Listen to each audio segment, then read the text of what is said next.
Hey everybody, and welcome back to Farm Girl in Progress. I am Nadine. The last couple of videos that you've watched over the last week or so have been from earlier this season. I'm gonna say like June, July, and August. It's now September 27th. And summer just got really busy. There was a lot of things that happened, and creating content for YouTube just kind of got pushed to the back burner for a little bit. But I didn't forget you guys. I am back, and over the next couple weeks I'm going to get you guys caught up on what has been going on here and my ideas for next season. So in this video specifically, we're going to do kind of an end of season garden tour because my garden is pretty much on its last legs. There's a couple things out there that I can still harvest here, but for the most part everything's kind of dying off. So I wanted to give you guys just an end of garden tour real quick, show you how things went before I get into a video on how to clean it up and how to prep your garden beds for fall and for winter. I don't think I'll be doing a fall garden this year just because of time, so I'm just going to be prepping the beds for next year. So that is what's happening in this video. And like I said, over the next couple of videos, I'll just be catching you up on some of the things that you guys missed over the summer. And yeah, we'll just go from there. Thanks so much for sticking around, guys, for being patient and for being here with me today. So let me take you guys back to the garden and I'll show you what's going on back there. All right, so we are back in the garden. Got a nice breeze today. So here is just an overview. This lighting is kind of awful, guys.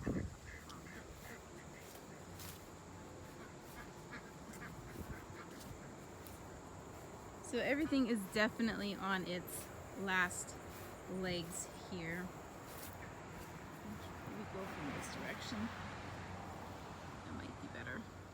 So the garden did really good overall. I'm really pleased with the amount of produce I was able to pull out of here. I think I processed upwards of 70, maybe 80 pounds worth of tomatoes, and there was a whole bunch more that we were out of town and I didn't get to it, and it ended up rotting in the beds, and so I lost a good bit. But for what I got out of here, I'm really pleased with my garden and how it did.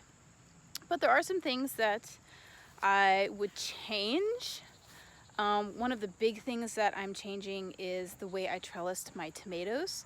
I did try to do a California weave method of trellising my tomatoes, but it just did not work. My tomatoes were too heavy. The string that I used was not strong enough. It got really slack after a day or two, and so it just didn't work. But that's one of the beauties about gardening. It's all about trial and error and learning from your mistakes and trying new things. And so for me personally, the California weave just did not work for my bed situation. So next year I'm going to be doing something different. But yeah, let me give you guys kind of a tour as to what's going on here. And then we'll go from there. So this is like the back corner of my garden area, and as you can see, everything's kind of on its last legs. Sunflowers are ready to drop all of their seeds, so I need to cut all those heads and harvest all of the sunflower seeds off of those. This is one of my tomato beds, and as you can see, I have a lot of tomatoes that just need cleaned up, and a lot of the tomatoes ended up looking like this. They just kind of flopped over. Like I said, the California weave method just did not work. They were too heavy, and it ended up covering the entire bed with tomatoes. So that just didn't work out for us. We do have some broccoli that's going to seed here, and some onions left to harvest. I think there's a couple green tomatoes still that I could pick off of here. We still got some green ones here. The green beans did absolutely beautiful. This is one side of my green beans. This variety definitely did better. I honestly don't know what variety this was.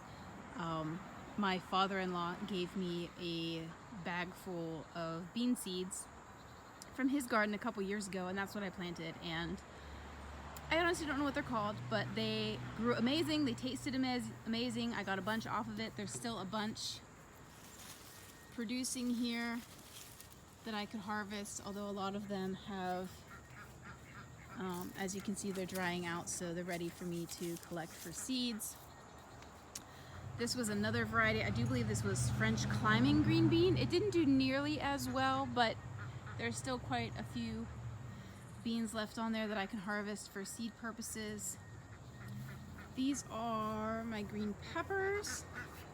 There are still a few green peppers on here that I can harvest. Some little ones coming in. So these did really, really well. I got a whole bunch of green peppers off of my green pepper plants this year, which was really, really nice because I use a lot of green peppers.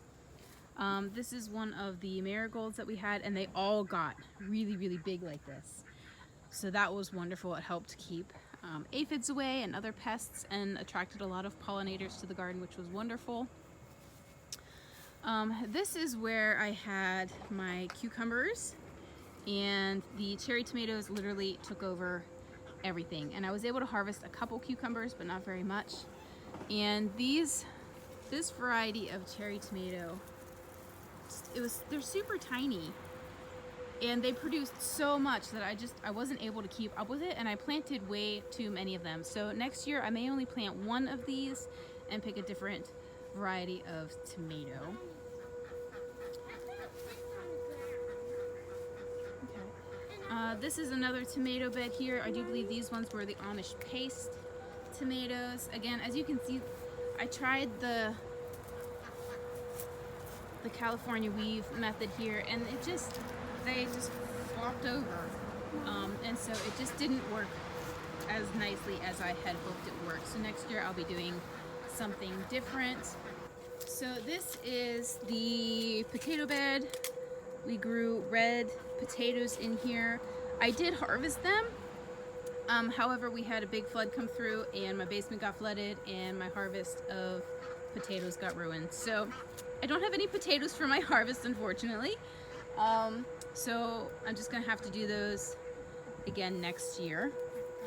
These are, if you guys remember the videos of the elderberries, well, this is the elderberries now. They are massive. These were the new ones that I planted a little bit later in the season, and they've still grown really, really well. So I am excited that I should have some elderberries next season. These are looking beautiful. And then over here, this was the okra. I only grew a few of these, and to be honest, I don't think I'll be growing them again. They just grow and mature so quickly that I just couldn't get to them in time. So I don't think this is something that I will be growing in my garden next year. The zinnias all did really well. They all got real big like this, and they're still producing some beautiful flowers here into the fall season. These ones are pink. Very nice. The strawberry beds are looking nice. They produced a good bit earlier this season. I think they are done, however, for the season. Kale did really good. And as you can see, these are more of the cherry tomatoes. Sorry guys, the lighting right now is not fantastic because the sun's going down, but as you can see, this variety of cherry tomato just took over the entire trellis, and so I don't think I will be growing as many of these next year as I did this year, but they did produce a lot of fruit, and that was wonderful.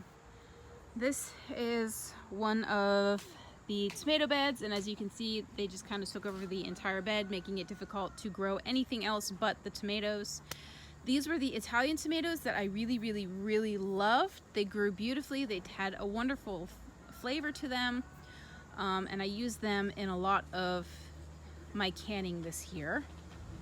So I'll definitely be growing those again next year. And then on this trellis here, we grew the vining peach, which you can see it did really good. I think we have one left up there.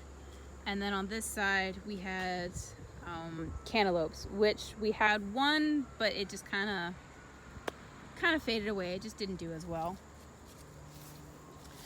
Again, we've got more of the cherry tomatoes on this trellis here. And in this bed we had the corn, which again wasn't super successful. The tomatoes in this bed did a lot better with the California weave than the other beds did. It all stayed kind of upright, which was really nice, and they produced a lot. This was the Sans Marzano tomatoes that are really good for paste and sauce making, and I absolutely loved them. So these will be going in the garden again next year, the Sans Marzano tomatoes, as well as the Italian heirloom tomatoes. Those were two of my favorite tomatoes that I grew this year and will absolutely be adding next year. We're gonna have to do something different about the corn. There just wasn't enough space in this bed, and I don't think they thrived very well here either. Give you another view of my trellises there.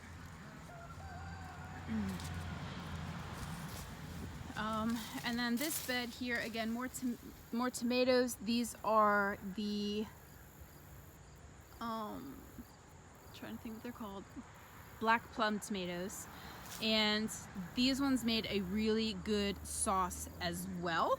So I will be growing the black plum, the Italian heirloom, and the San Marzano tomato varieties in my garden next year because I absolutely love them. They produced a whole ton of tomatoes and just did absolutely beautiful in the raised bed situation. So we're definitely going to be adding those next year.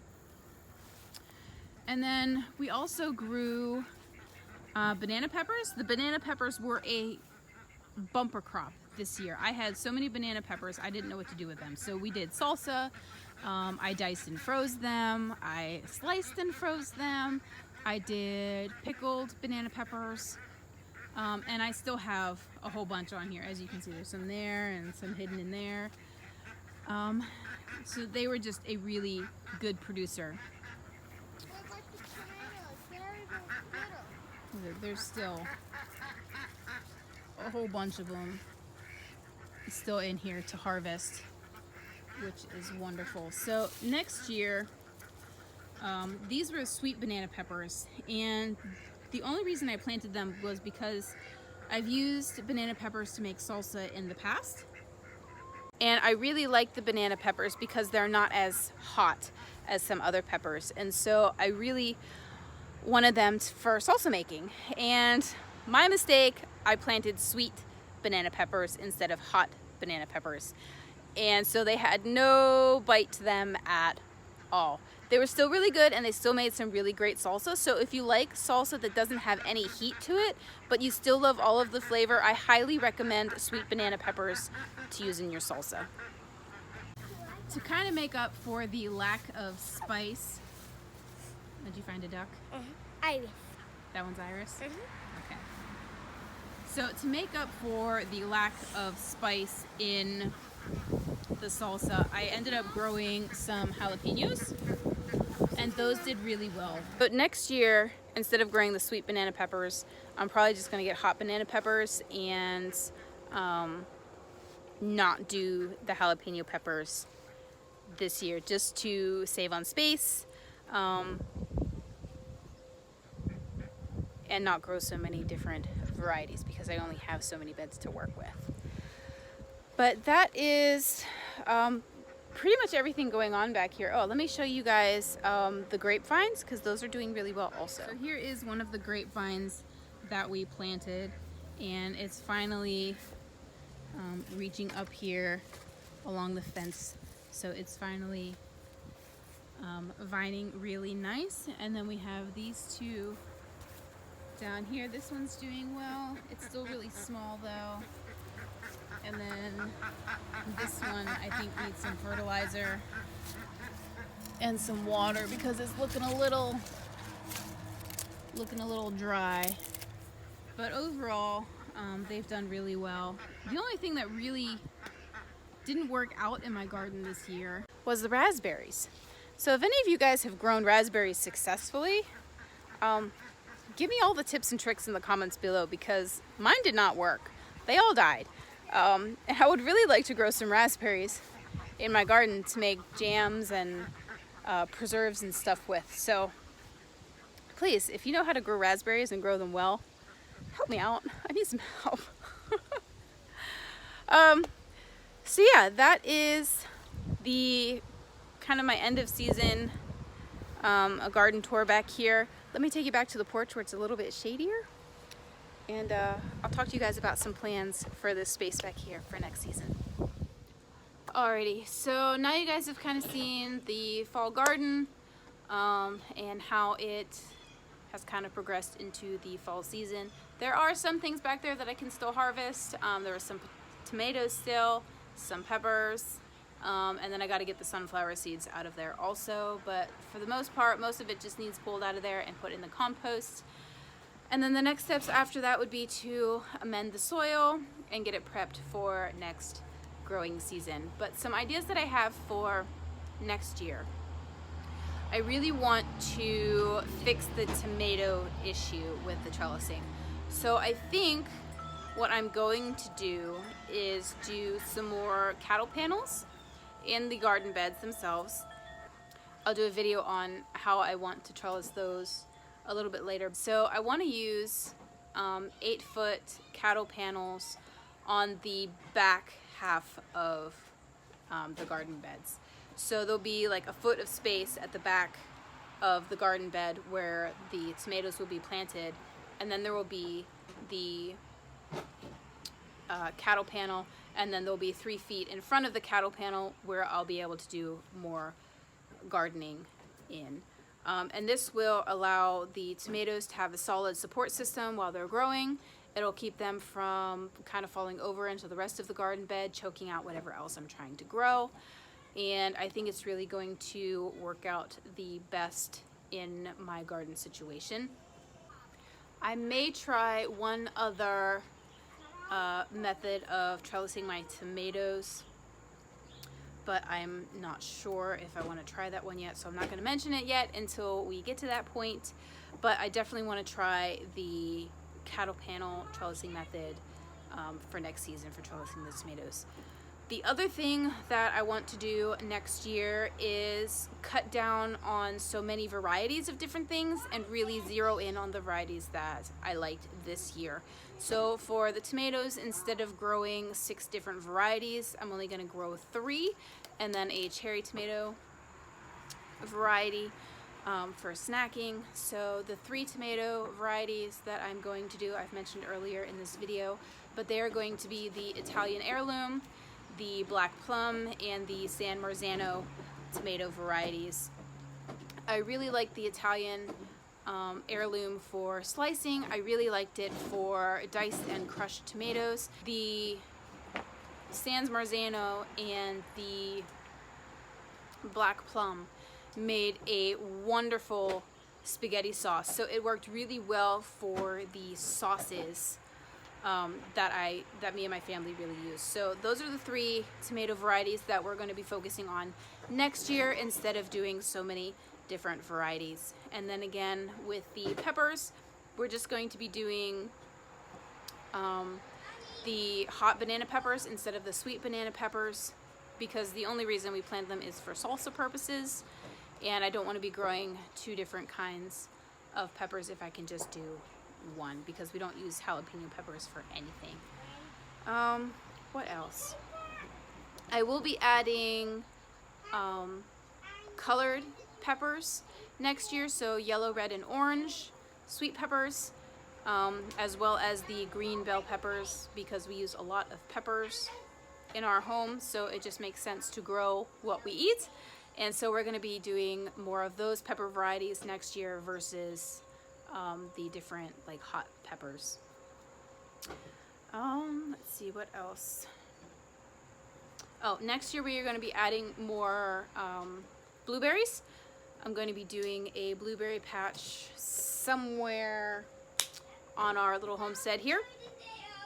I'm not sure where exactly yet. I know in some original videos I had mentioned that it was going to be in the orchard area, but after having the ducks in there and the fruit trees in there right now, I may need to put them somewhere else. So I know it's on the to-do list, I just don't know where they're going yet, so you'll be seeing that next year as well. So I think that's it right now as far as my plans for the garden area next year, what I want to change, what I want to improve on. Yeah, and as things change, I'll obviously keep you guys posted on what's going on here, plans for the future, and the garden bed in general. Some big projects that we want to work on before next spring is the greenhouse. I definitely want to focus on that and get that done. That way, when my seedlings are big enough to come outside, I have a nice place to put them, where they'll be safe, where they will be warm, and where they will start acclimating to the outside weather, to sunlight, to wind, to rain, to various temperatures, so on and so forth. So that's a big project that I want to work on before spring of next year.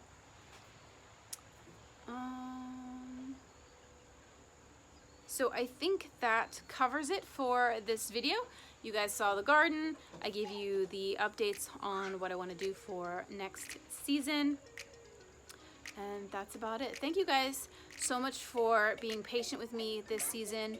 Like I said, things got really busy during the summer months, and I'm just starting to get back into making content for you guys. So thank you so much for being patient. Thank you so much for sticking around. You guys make this possible for me, and I'm so thankful for each and every one of you. Thank you so much for watching, and remember to grow where you're planted.